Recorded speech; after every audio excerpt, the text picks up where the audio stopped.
সোনা যখন তার বাবার সাথে স্কুলে যেতে থাকে তখন সোনা দেখতে পায় রাস্তায় তার মা আর সাক্ষ্য। ঠিক সোনা তার বাবাকে ভুল বোঝানোর জন্য বাবাকে বলে, বাবা একটু আগে তুমি আমাকে বলেছিলে না মা আমাদের জন্য অনেক স্যাক্রিফাইস করেছে, এই দেখো তার প্রমাণ। মা বেশ ভালোই আছে তার নতুন বন্ধুকে নিয়ে, আর তুমি আমাকে কষ্ট দিচ্ছ। আমরা সবাই খারাপ আছি শুধু ওই মহিলার জন্য। দীপার নামে নোংরা কথা বলায় খুব ক্ষেপে গিয়ে সূর্য সোনাকে বলে যে মায়ের নামে আর একটাও বাজে কথা বললে আমার থেকে খারাপ আর কেউ হবে না। সোনা যাও স্কুলে যাও, এই বললে সোনাকে স্কুলের সামনে নিয়ে যায় এবং গাড়ি থেকে নামিয়ে দেয়। ঠিক তখনই সোনা যে স্কুলে যাওয়ার জন্য গাড়ি থেকে নেমে যাচ্ছে, চারু যে সোনা সূর্যের সাথে রয়েছে সেটা মিশকা দাঁড়িয়ে দেখে এবং মিশকা মনে মনে ভাবে যে সূর্য, তোর জীবনে আর শান্তি নেই, তোর জীবন থেকে এবার তোর ছানাগুলোকে আগে বিদায় করতে হবে, আর তারপরে এই চারু দীপা সবাইকে ক্লিয়ার করব। তোর জীবনে শুধুই আমি থাকবো সূর্য, তুই শুধু আমার হবি।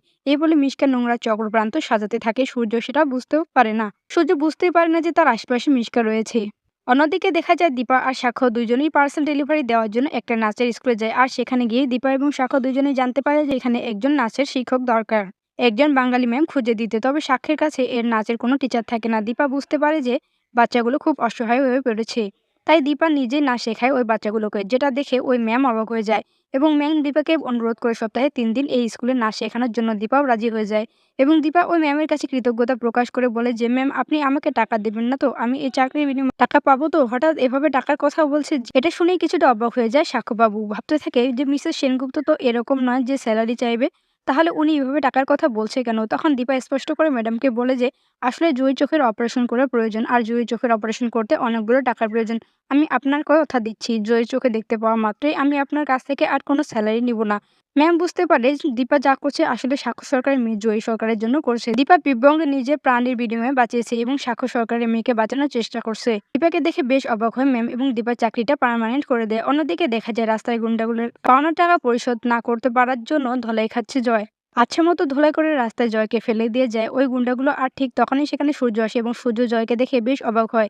জয় এভাবে রাস্তায় পড়ে আছে কেন বুঝতে পারে না। সত্যিটা সূর্যকে বলে না জয় দেখতে পায় সূর্যের সাথে চারু এসেছে। চারুকে দেখে প্রচন্ড ক্ষেপে যায় জয়, বিরক্ত হয়। অপরদিকে দেখা যায় স্কুলে গিয়ে জয়কে দেখতে পেয়ে দৌড়ে ছুটে যায় জয়ের কাছে অলি এবং জয়কে গিয়ে জড়িয়ে ধরে জয়কে বলে, জয়ী জয়ী তুমি আমার সাথে কথা বলছো না কেন? তুমি আমার বন্ধু থাকবে তো? তুমি আমার সাথে কথা না বললে আমার খুব খারাপ লাগে।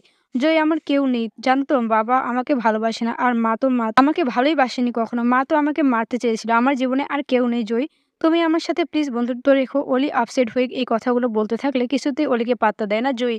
জয় রুদ্রমূর্তি নিয়ে অলিকে বলে যে না অলি, আমি তোমার বন্ধু নেই, তোমার সাথে আমার বন্ধুত্ব করাটাই ভুল হয়েছে, তুমি আমার বন্ধু হতেই পারো না।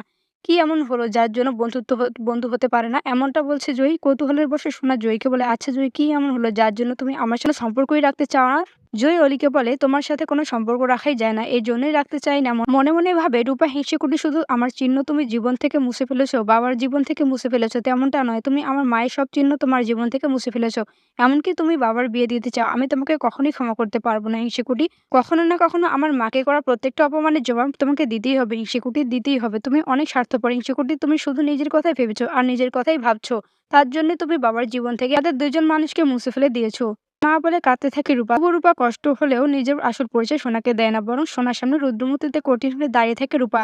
অন্যদিকে দেখা যায় বিবঙ্গে ফিরে যায় সাক্ষ্য এবং দীপা। ঠিক তখনই বিবঙ্গে এসে হাজির হয় কাকিয়া এবং কাকাই আসে দীপার মা রত্না দেবী। থেকে দেখে দীপা অবাক হয়ে যায়, মাকে গিয়ে জড়িয়ে ধরে, কিন্তু কাকিয়া এবং কাকাই দেখে বেশ কিছুটা কৌতূহল হয়ে ওঠে দীপা যে 5 বছর পর কাকিয়া কাকাই কেন তার মুখোমুখি হয়েছে। কাকি দীপাকে দেখে খুব খুশি হয় এবং দীপাকে দেখে কাঁদতেও থাকে। অপরদিকে জয়ীর ব্যবহারের প্রতি মুহূর্তেই কৌতূহল বাড়তে থাকে সোনার। ভাবতে থাকে যে এই জয়ী কেন তার সাথে এরকম করছে।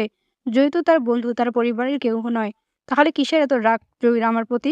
বাবার প্রতি জানতেই হবে। বেশ কৌতূহলী হয়ে ওঠে সোনা, জয়ী আসলে কে সেটা জানার জন্য।